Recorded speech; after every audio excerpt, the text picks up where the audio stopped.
Wadya Bala Trikarta maju rene.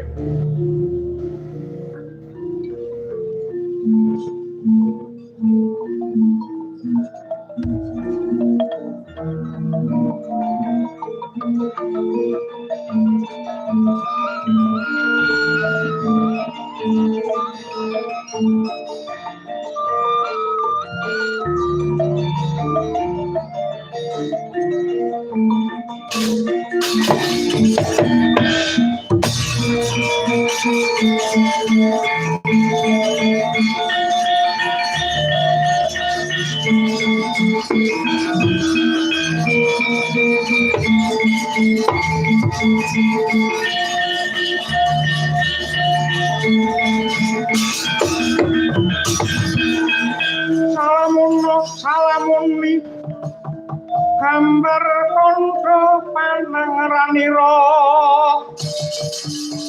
sisik sudirga marwati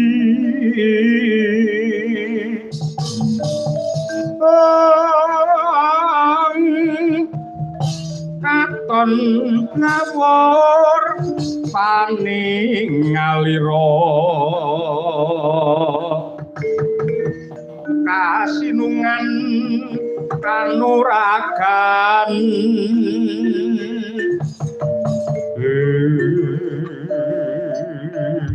waladala Patih wonten dawuh sukses nggih. Apa sebabe jenengan muni sukses iki kaya yen bar wayangan enek tukang nyuting muni sukses.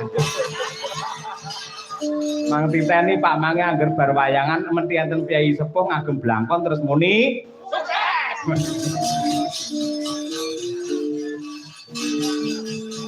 Kula ingkang abdi kepatihan. Name kula Srengga Yaksa Jumadung dawuh. Apa to sebabe kowe adoh ndak awe cedhak saya ndak raketake.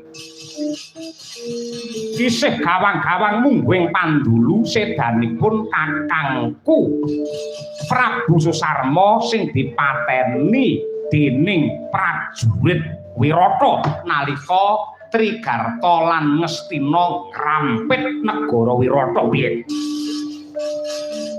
Aku bakal njaluk adil. Jarene Wirata ki negara sing sugih pangapura, jarene negara Wirata ki negara sing kebak kawicaksanan. Kenapa kok dadak dihukum pati mongko isih ana hukum selawase urip? Sebab iki sing bakal tak takokake marang panjenengane. Nanging nuwun sewu Anak Prabu Susarka.